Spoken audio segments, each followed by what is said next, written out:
one of the main reasons why it's not a good idea to get a short downpipe.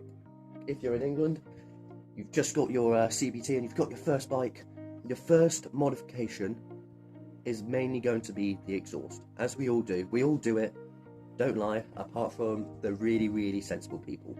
And to be honest, can't really blame us. Like, this is the original downpipe of this bike, Lexmoto LXR SE 125 2021 model. Because of the Euro 5 emissions, as you can see, absolute tanker. It's actually quite heavy, to be honest. And that's because it's all down to emissions. And that's what all new bikes are now. It's all down to the emissions. If you get an older bike, then it's going to be a lot thinner than this. This also has a dramatic effect with weight, speed, 0 to 60 times, all that.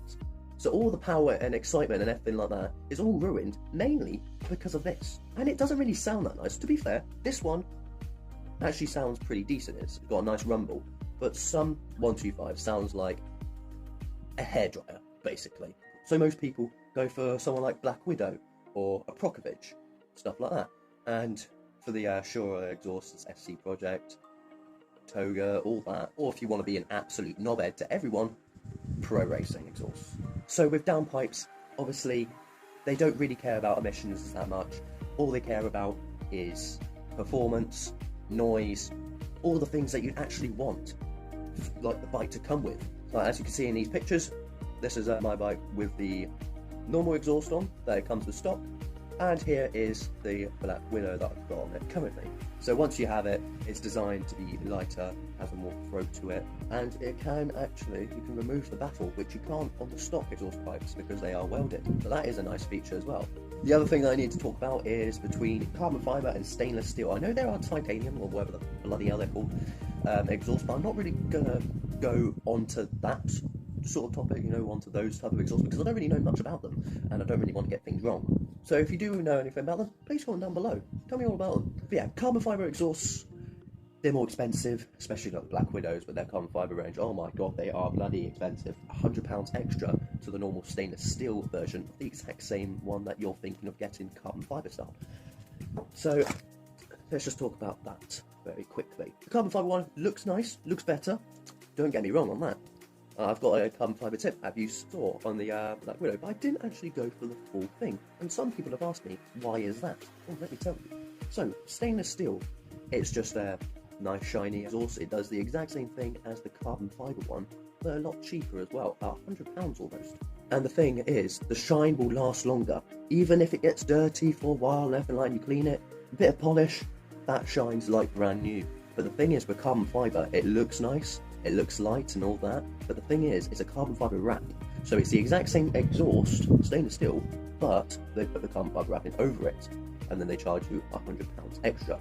The carbon fibre will lose its look over time, because the sunlight, the weather, conditions, everything like that will come into play, and in a year or two time, at first it would look, oh nice, it looks really expensive, like proper carbon fibre.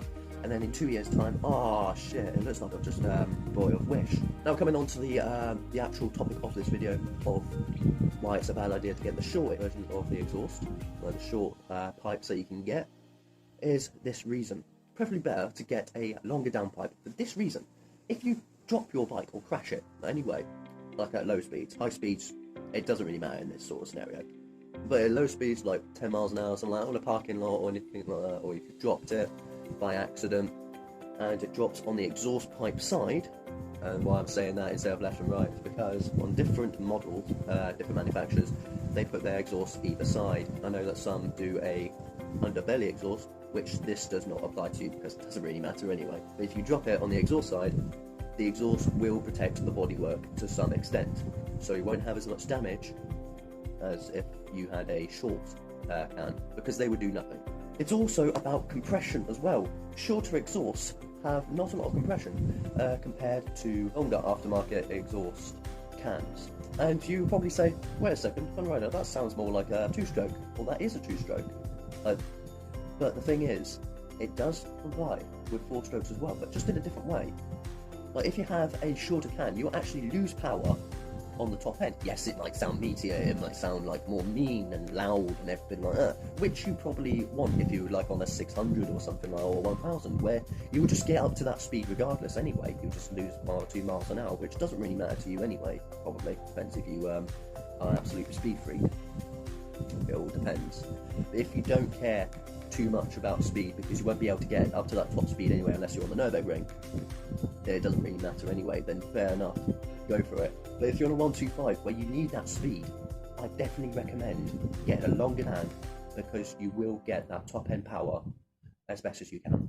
Now when it comes to full systems, most 125s and 600s and all that, you can get a full system, stainless steel downpipe, all the way through to the can, the aftermarket can. It is definitely a more expensive option, but some 125s, like this one, doesn't really come with a full system. It only comes with a slip-on.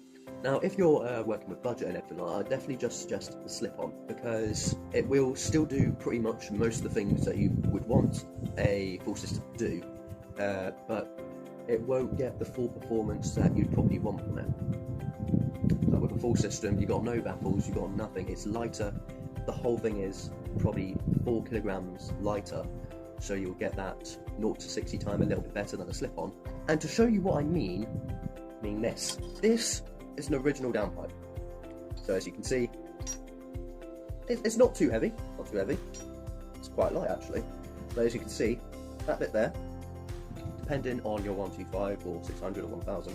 And obviously, when it comes to an aftermarket one, this is all going to be stainless steel, no like emissions here, no nothing. It's just a pure straight pipe like this. Now this is from the Yamaha MT125, but as you can see, it is definitely a little bit different. Obviously different design and everything like that, but as you can see, there is no baffle whatsoever. This is the original downpipe and exhaust can, because it's a one whole system, unfortunately, and it's bloody heavy. Yeah, this is the original downpipe of the MT125 2015, and as you can see, right in the middle there, that is for emissions, that is a baffle. So if there is anything that I've missed, because this is all at the top of my head, pretty much, I don't do scripts, I can't be asked with that. I do everything that I know, say it on camera, say it without a script, say it how it is, and then, yeah, go from there, pretty much. So if I have missed anything, please feel free to comment down below, and yeah, let me know. If you've enjoyed this video, or if you found it helpful, please give it a like. Subscribe if you haven't, if you like my content, and make sure to ring that notification bell so you get notified when I drop a brand new video or a YouTube short. Thank you very much for watching. Ride safe.